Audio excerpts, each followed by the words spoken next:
Hello, Internet! This is Benetori, here to talk about something positive for once. So, let's talk about Steven Universe. We are the crystal gems. We'll always save the day. Steven Universe is an American cartoon series that started airing in 2013. Over the years, Steven Universe has received lots of attention for its high production values, mature messages, and a unique cast of characters, and a surprisingly large number of anime and video game references. And while that's all good and interesting, those aren't the reasons that I personally think Steven Universe is interesting. Steven Universe is part of a trend in American animation. See, American animation used to be dominated by a handful of American animation studios, specifically Disney, Warner Bros., Fleischer Studios, Hanna-Barbera, studios like that. But then what happened was Japan got a hold of some of these American cartoons and then took inspiration from them. And then as anime and Japanese media started evolving, more and more American cartoons started getting influenced by the Japanese movies. I will hide the ball and the Powerpuff Girls will have to retrieve it, but they will not find it because I have hidden it, and they will have to stay here until I destroy them, and then there will be no more Powerpuff Girls. Right, Mr. President, I'm chief engineer in this company. I've been working on engine designs for years. I know what will work and what won't work, and I say Mr. Race's designs won't work. You need to read Chisai Bani Bani no Kawaii Booken Monogatari in English. I don't know what that was based off of, but I want to read it now. Bubbles is a weeb. She even cosplays! For Dexter, boy genius is in command.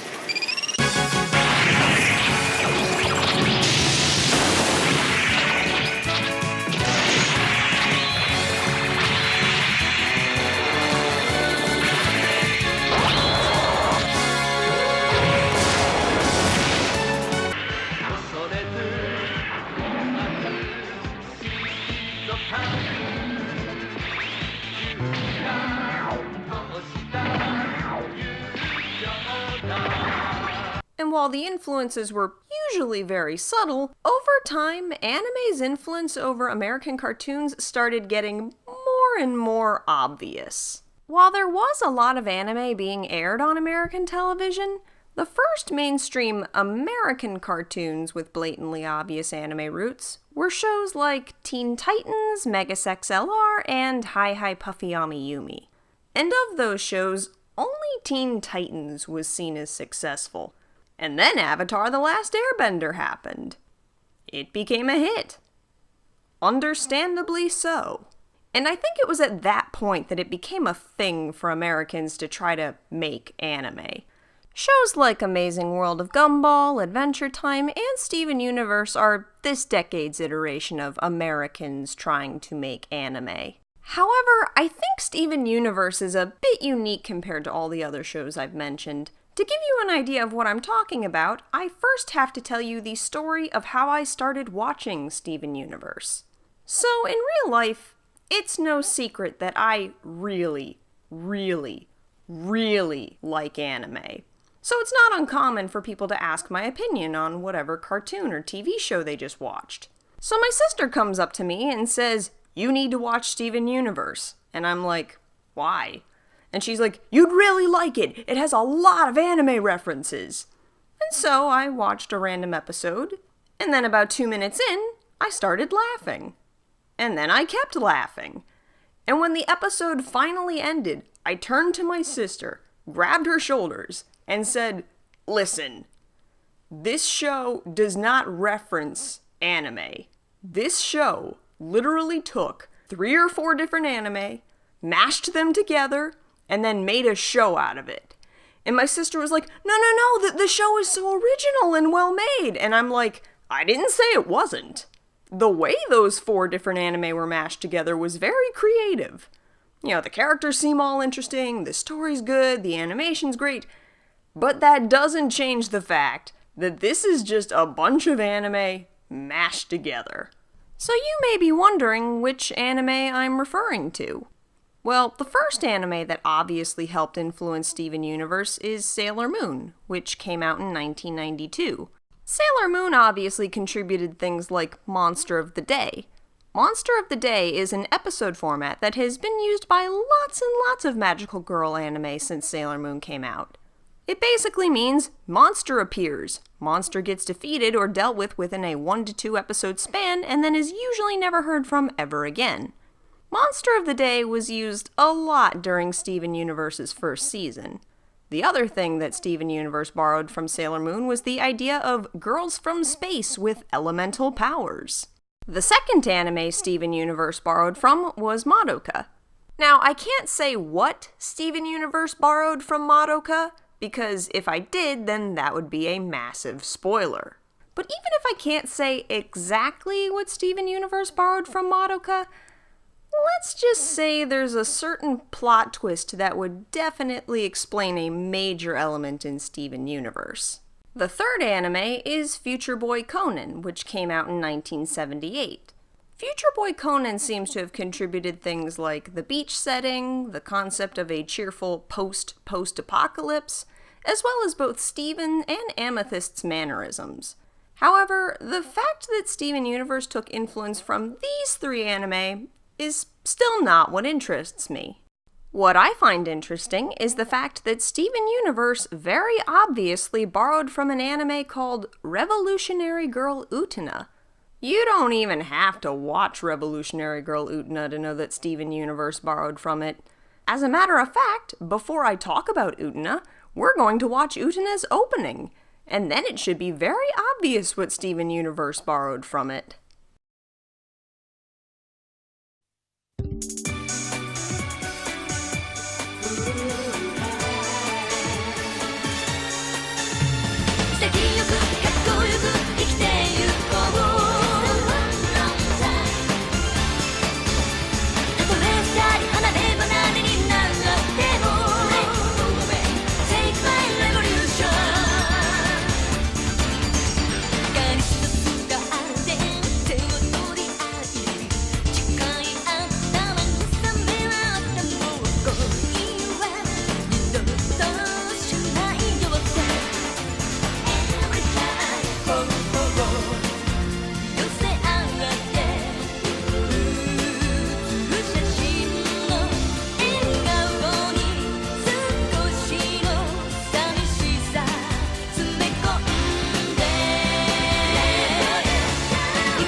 Yeah, come on guys, it should be obvious. If you've seen Steven Universe, it should be blatantly obvious what Steven Universe took from Utena. I mean, if you've seen Steven Universe, you should have recognized at least 5 things Steven Universe borrowed, just from the opening. So let's talk about what Utena actually is. Revolutionary Girl Utena is an anime from 1997. The story is about a girl who lost her parents as a child. In her time of need, she was comforted by a man referred to as a prince. He apparently says some nice stuff and then gives her a ring, instructing her to be noble and strong. If she does this, she'll be able to meet him again one day. And while normally a girl might assume the prince intended to marry her with the ring and all, the girl decides, "Wow, that prince was so cool, I want to become a prince too!" This girl's name is Utena. Fast forward a bit, and Utena starts attending a school where other students have the same ring she does. Turns out that these rings are actually invitations to take part in duels. Winning these duels gives the champion access to Rose Maiden Anthe, who will eventually lead the champion to a massive castle in the sky. Once in that castle, you'll supposedly get a chance to revolutionize the world, which is essentially a fancy way of saying you'll get all your wishes granted. In other words, whoever has custody over Anthe has the potential to get all their wishes granted. And while this plot is very different from the plot of Steven Universe got more of its plot from Sailor Moon and Future Boy Conan, there are some very obvious elements taken both visually and thematically from Utena. For instance, I think it's pretty obvious that Utena and Rose Quartz are very similar. But not only are they visually similar, even their motivations are similar. Utena wants to be a prince. The show is purposefully murky about whether that means she literally wants to be a boy or if she just wants to play the role of a prince. But regardless, she wears a male uniform, and when she wears women's clothing, it's considered strange and out of character. She plays the role of a male, even if it's questionable as to whether or not this affects her gender identity. Rose Quartz, on the other hand, plays a very stereotypically masculine role without it ever affecting her gender identity. Utena is ambiguous about whether or not she wants to be a boy. Rose Quartz, on the other hand, is very clearly a woman, but in spite of that, she kind of becomes a boy anyway, by becoming Steven.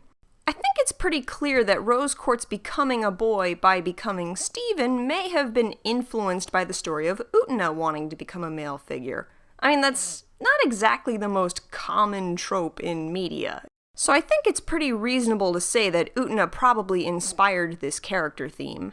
Obviously, the reasons Rose Quartz and Utena wanted to become boys are completely different, but their character arcs are pretty much identical, even down to the trials that Utena and Rose Quartz faced. Rose Quartz fought many difficult battles in order to grant the Earth freedom from the Homeworld gems. Utena fought many difficult battles in order to free Anthe from her duty as the Rose Maiden. Plus, both Utena and Rose Quartz had moments in their struggles where their pure intentions became arguably corrupted in very big ways. So both characters fought for the freedom of another party, both had the nature of their characters questioned after doing something morally gray, and both at some point harbor the desire to become male figures. Utena in order to emulate somebody who helped her in the past, and Rose Quartz in order to create a unique legacy. I don't think Rose Quartz specifically wanted to become a male as much as she just wanted to create a child, but the end result of her desire was still the same. It's safe to say that the character of Rose Quartz and Steven were largely influenced by Utena. The second obvious thing that influenced Steven Universe was Anthe. Yeah, again, that visual is pretty obvious. There is no question whatsoever that Anthe influenced Connie. I mean, look at that. They have the same school uniform. But even aside from that, there is a thematic resemblance as well. Anthe plays the role of something that must be protected and pursued. The idea is that the Rose Maiden has no will of her own. She is supposedly an empty doll that has whatever traits the champion with custody over her wants her to have. As soon as the person with custody over her changes, her will changes to please her champion. So for instance, when in the custody of this guy, she acts as a loyal beaten wife, because that's what he wants out of her. When she's in the custody of this guy, she acts as a submissive servant who simply watches over him as he does whatever he pleases. When in the custody of Utena, she is a shy girl with a will of her own. However, it is argued by many of the characters that Anthe only has a will because Utena wants her to. And thus, Utena views Anthe as somebody who needs to be protected, because everyone else around her wants Anthe to be willless and submissive. Connie definitely has a will. She's not an empty shell the way Anthe is, but towards the beginning of the series, her will is definitely suppressed, specifically by the pressure that she feels from her parents. And as she spends more time with Steven, she starts gaining a stronger and stronger will until she can finally stand up to her mother. This is pretty similar to how Anthe starts out with no will, but seems to grow one the more time she spends around Utena. But even aside from the themes of will, Connie is still very much a symbol of what must be protected, in a similar way that Anthe is something that must be protected. The crystal gems are the crystal gems. None of them really have anything that makes them feel a connection with Earth. They have the fact that Rose Quartz cared about it, but that's more Earth as a concept and not so much Earth for its inhabitants. Before Greg, none of the gems had any connections with the living things on Earth. Steven acts as the bridge that links the crystal gems to the inhabitants on Earth. And what is the number one thing that Steven brings to the Crystal Gems? Connie. You could argue that Greg fills this role a bit too, but for me, Greg doesn't represent Earth as much as he represents the loss of Rose. As each gem slowly comes to terms with Greg, they slowly come to terms with the loss of Rose.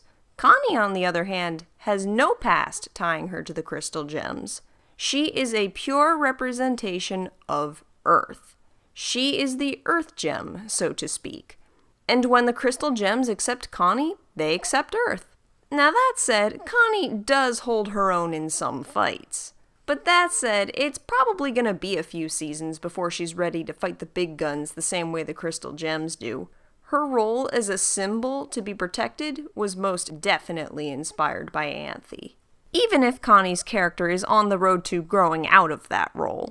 While Amethyst was most likely inspired by Jimsy from Future Boy Conan, and Garnet was most likely from some Dragon Ball Z stuff, Pearl was another character that was very obviously inspired by Revolutionary Girl Utena, specifically inspired by the character of Juri.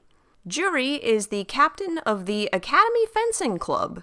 You know, fencing. She's also considered very regal, talented, and proper. Plus, they both have orangish hair.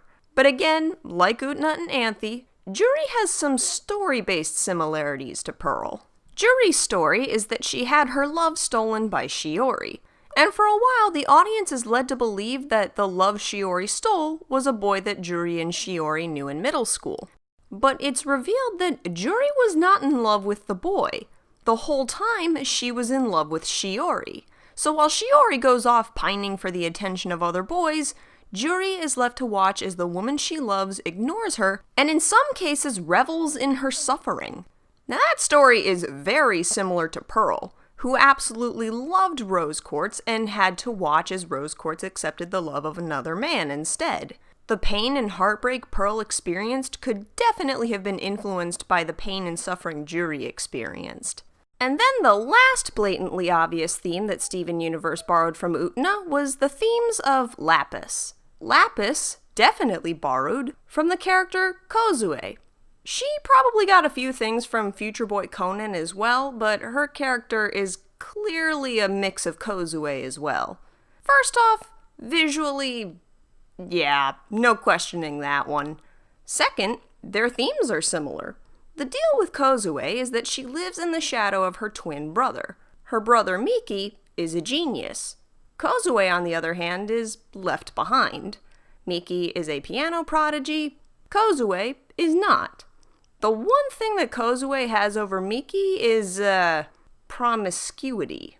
But anyway, Kozue has one thing going for her, and she tries to use this as a way to interact with her brother. She purposefully goes after people her brother wouldn't like in order to manipulate him into chasing after her. Lapis kinda does something similar. It's no secret that fusion within Steven Universe is an allegory for relationships. Lapis ends up fusing with Jasper as a way to control Jasper. This is arguably similar to the way that Kozue tries to use relationships to control her brother. Obviously, the motivation for Lapis and Kozue are different. Kozue tries to manipulate Miki because she doesn't want to be left behind. Lapis manipulates Jasper in an effort to protect Steven. There are definitely similarities between the two both visually and thematically. Oh, by the way, you know that ocean pillar that Lapis makes when she tries to get back to Homeworld? Well, here you go. So yeah, Steven Universe borrowed a lot from Revolutionary Girl Utena. But what if I told you that Revolutionary Girl Utena also borrowed a lot from another anime? Revolutionary Girl Utena very obviously borrowed from another anime called Rose of Versailles.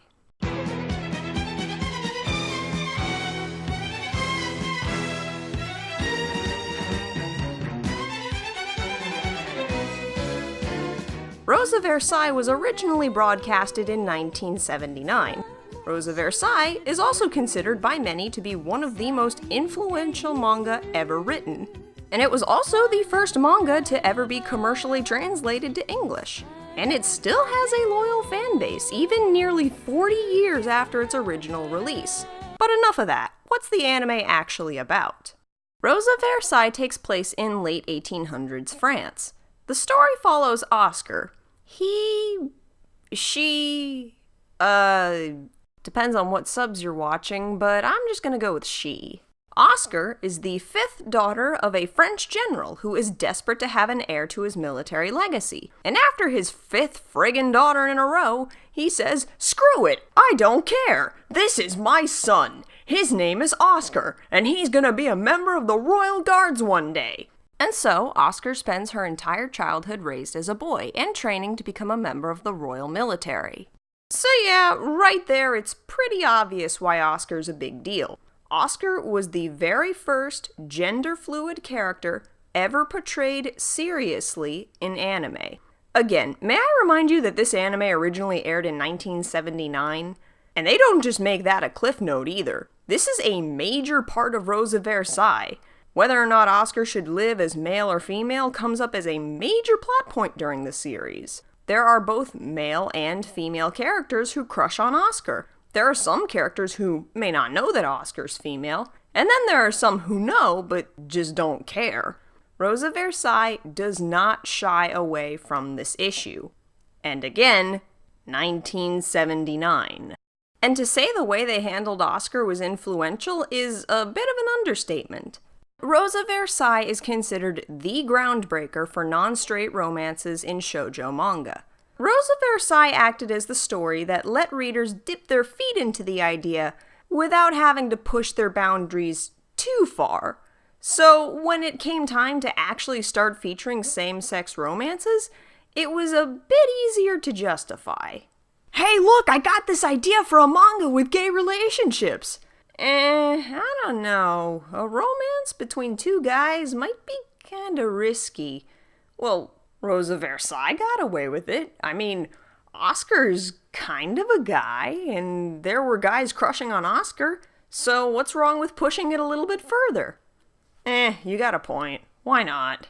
Hey, check out this cool idea I got for some lesbian characters! Are you sure we can get away with that?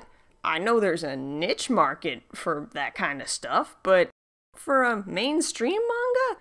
Well, Rosa Versailles got away with it. Oscar's kind of a woman, and there were other women who crushed on Oscar, and that manga went on to be one of the best-selling manga of all time. I guess you're right. What the heck? Put 'em in. Now, I'm aware that both of these genres have their own unique histories, and I'm in no way an expert on them, but it's pretty safe to say that Rosa Versailles played a very large role in moving these genres from being niche to being mainstream.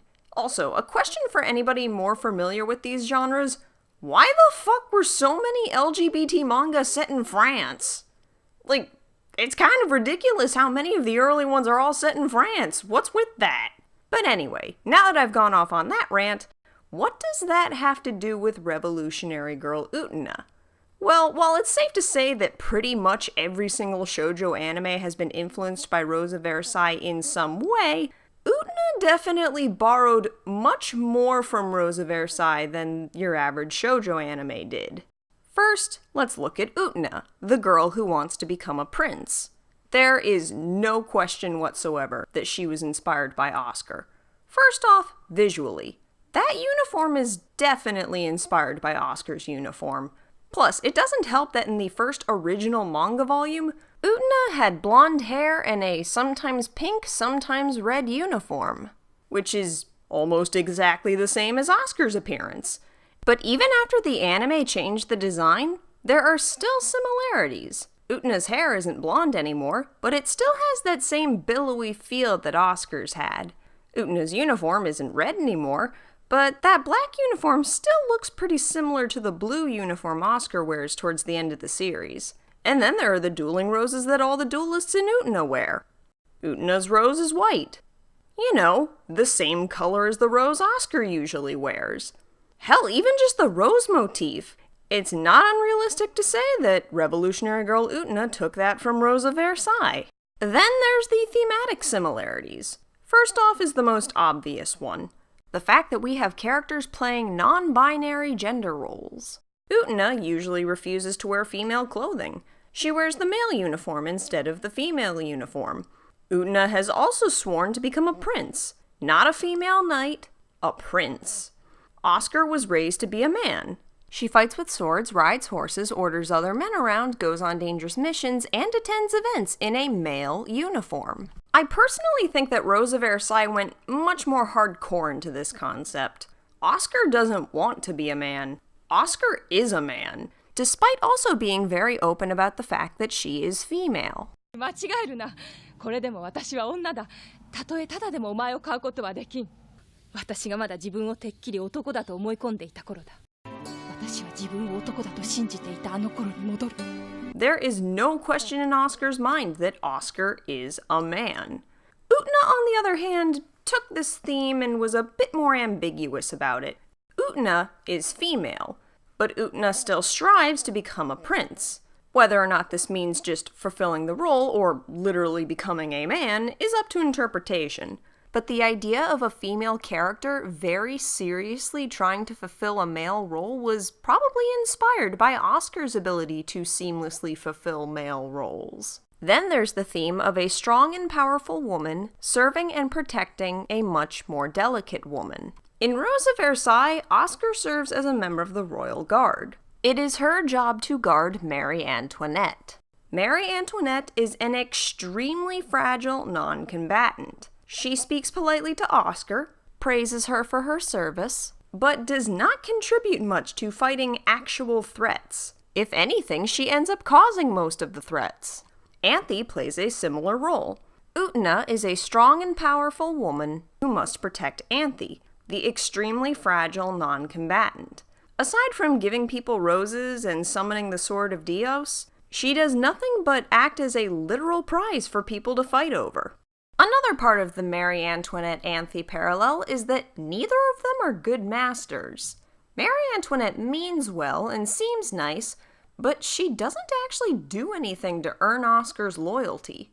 She isn't very responsible, she's incredibly oblivious, and aside from throwing money and gifts at people, she isn't very good at helping other people with their problems. So Oscar is essentially stuck serving a master that will do very little to help her. She does give Oscar a lenient punishment after the duel with Duke Eumene. Oh yeah, she also helped convince the king not to kill Andre after an accident that she caused. But aside from that, she does very little to meaningfully help Oscar, or her subjects for that matter. Anthe is pretty similar. Aside from summoning the Sword of Dios, which she does for everyone anyway, she doesn't do anything to thank Utena. But Utena still very loyally protects Anthe. Anthe's role as a fragile master to be protected by an undyingly loyal warrior is a theme that was also present in Rose of Versailles. The next group of obvious characters is Gerardel and Saionji. As per usual, yeah, those visual similarities. Saionji's hair is a different color, but you can tell Gerardel was probably used as reference when creating Saionji. Gerardel's uniform is also basically just a color swap of the uniform that all the student council members wear, which in itself is just a color swap of Oscar's uniform. But I digress. Moving towards the thematic similarities, both Gerardel and Saionji act as the first test for the main characters to overcome. In the very first episode of Rose of Versailles, Oscar gets set up to duel with Gerardel. Both their fathers set up the match, and the winner becomes the commander of the royal guard. So Oscar duels Gerardel in order to prove her abilities. For Utena, Saionji acts as her first duel after he acts like an ass to both Anthe and her friend Wakaba. And then Utena decides to get revenge for them. Both Gerardel and Saionji act as the gateway battles that force the main characters into their new roles as warriors. Also, I'd like to point out that both of them have similar tendencies to underestimate or devalue women. お気持ちが進まぬようですね。当たり前だ。女に勝っても自慢にはならん。なかなかやるじゃないか。女の子にしては。望むなら相手になってやってもいい。しかし、その美しい顔に剣を向けることなどとても。違う！彼女は僕のものだ。彼女は永遠に僕の言うことを聞くと。To be fair, Gerardel's attitude is a bit more subtle. Plus, I don't think it's too unreasonable for Gerardel to have the attitude he does. This is the 1800s. And it's not like he doesn't value Oscar. He clearly respects her as a commanding officer and seems legitimately hurt when Oscar resigns from her position. And a lot of his actions later in the series seem more like well-intended actions that were just unintentionally insulting. Saionji, on the other hand, is not played subtly at all. The show is very clearly trying to make him unlikable. The show tries to explain why he is the way he is, and I'm sure there are some fan theories as to why he is the way he is, but the show is not trying to make Saionji sympathetic. He is definitely supposed to be an antagonist. And that's the main difference between Saionji and Jaredel. They both act as gateway combatants while also underestimating the female warriors that challenge them. Their roles are different, but their themes are similar. Saionji is an antagonist. Jaredel is a well-meaning guy who wants to be respectful and wants to be helpful. He just doesn't know Oscar well enough to be emotionally helpful. However, that does make me wonder if Jaredel may have helped inspire Toga as well. Toga is just as dangerous, if not more dangerous, than Saionji. Saionji is dangerous in a physical sense, while Toga is dangerous in a more manipulative sense. But especially later in the series, Toga suffers from the Jaredel problem of wanting to help, but not knowing Utena well enough to do anything useful. And considering that Toga and Saionji often act as one unit when enacting plans, it wouldn't be unrealistic to think that they were both influenced by Jaredel, even if the influence is much more obvious in Saionji. The next group of characters are Nanami and Madame Dewberry. Okay guys, you know the drill. They look identical, surprise, surprise. Moving on to thematic similarities. So the deal with Nanami is that she is Toga's possessive younger sister. She doesn't like it when he gets attention from other girls, doesn't like it when other people outshine her in front of her brother, and that's kind of a problem since Toga is a massive playboy. So she has a lot of girls to take her anger out on. Needless to say, she got quite a bit of that from Madame Dewberry. The deal with Madame Dewberry is that she is the mistress of the king. She started out as a prostitute and then worked her way up through the ranks until she eventually got the attention of the King of France. So her high standing is entirely thanks to her being the king's mistress. But once Marie Antoinette shows up, she has to defend her standing. So how does she do it? By being passive-aggressive, complaining to the king, and using her cronies to try to make Marie Antoinette slip up. Nanami is pretty similar. Her high standing at the school is largely because she's Toga's sister. She's very aggressive towards any girls who show interest in Toga, and she often complains to Toga about whatever's going wrong. Now, with Madame Dewberry, all of this is played out very seriously. She's considered a main antagonist in Rose of Versailles. With Nanami, they usually play off her antics as comic relief. However, there are times where her antics are played very seriously. And when it is serious, they play out very similarly to how Madame Dewberry's issues play out. The only real difference between Madame Dewberry and Nanami's actions are that the king takes Dewberry's actions seriously, while Toga just uses Nanami as a means to further his own goals. And on that note, even their downfalls are oddly similar. After losing their connections to high-profile figures, they both end up falling from grace. As soon as Madame Dewberry loses the king, she's completely thrown aside by everyone else as they side with Marie Antoinette. When Nanami loses her connection with Toga, all of her lackeys throw her to the side as well. Not only are their themes similar, but you could argue that even their character arcs are identical in some respects. So as you can see, Revolutionary Girl Utena very obviously borrowed ideas from Rose of Versailles. But what if I told you that Rose of Versailles also obviously borrowed from another story? Rose of Versailles very obviously borrowed from the real-life story of Marie Antoinette. Yeah, I didn't mention that before, but Rose of Versailles is a historical fiction anime.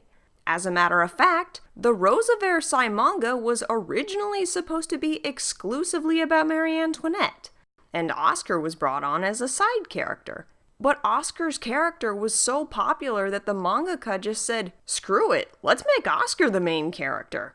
Rose of Versailles was always intended to be a historical fiction, and as a result, most of the characters from Rose of Versailles were based directly on real people. Marie Antoinette, she actually existed. Madame du Barry? She actually existed. Fersen actually existed. Robespierre and Saint-Just? They both actually existed. A very large chunk of the Rose of Versailles cast is based on real people. And it's not just the characters. Even major plot points are based on things that actually happened. The passive-aggressive catfight between Marie Antoinette and Madame du Barry? That all actually happened. Even down to who the eventual winner was. The affair of the diamond necklace? That actually happened. And the number of details that turned out to be true is astounding. The storming of Bastille? That definitely happened. And the anniversary of that event is considered a national holiday in France. If you're studying the French Revolution, it's not a bad idea to watch Rose of Versailles. That said, you might not want to use this show exclusively as your study guide. I think it's pretty obvious, but there are some things that were added to the show. For instance, Oscar did not exist. Her father did, but Oscar did not. So most of the plot points involving Oscar deviate from being historically accurate. But aside from adding new characters, it's pretty clear that Rose of Versailles was very obviously borrowing from the real-life story of Marie Antoinette. Now, let's put all of this into perspective. Steven Universe borrowed from Revolutionary Girl Utena, which borrowed from Rose of Versailles, which borrowed from the real-life story of Marie Antoinette. Guys, look at that! Look at that! That is a full-on family tree! This is literary heritage! And the best part is, you can see what each story inherited. You can see how each story inherited what, and how it was passed down to the next story. The story of Marie Antoinette created the flowery, extravagant imagery that was then handed down to Rose of Versailles, and then Rose of Versailles handed that down to Utena. Rose of Versailles created a strong woman who wanted to become a man, and then Revolutionary Girl Utena took that design and changed it to a strong woman who wants to become a man, but with pink hair instead of blonde hair. And then Steven Universe inherited that mutation. The original story of Marie Antoinette created the trope of an unworthy master that needed protecting. Then Rose of Versailles ran with that trope and introduced an overly honorable warrior. And then Utena created its very own overly honorable warrior with a minimally contributing master. Hell, they technically created two. And then Steven Universe took both of those overly honorable warriors and then turned them into two of its own honorable warriors. You can see how each story evolves. Each iteration is identical to its predecessor while still being its own unique story. This is absolutely fascinating. It's discoveries like these that I absolutely live for. And the best part is, it's not just this line of stories. When I said family tree, I wasn't kidding, because it's not like these stories were exclusively inspired by each other. Earlier, I mentioned how Steven Universe was probably inspired by Future Boy Conan, Sailor Moon, and Madoka. Well, Steven Universe isn't the only show to have multiple inspirations. There's evidence that Revolutionary Girl Utena was also inspired by Takuruzaku Revue Theater and Neon Genesis Evangelion. And tracing back the literary heritage of Evangelion is like a giant rabbit hole of mecha and religious imagery in itself. Rose of Versailles was predominantly inspired by the real-life story of Marie Antoinette, but there's evidence that it was also inspired by Princess Knight, and much like Utena, Takuruzaku Revue. And I'll bet you anything that both of those have their own literary histories behind them.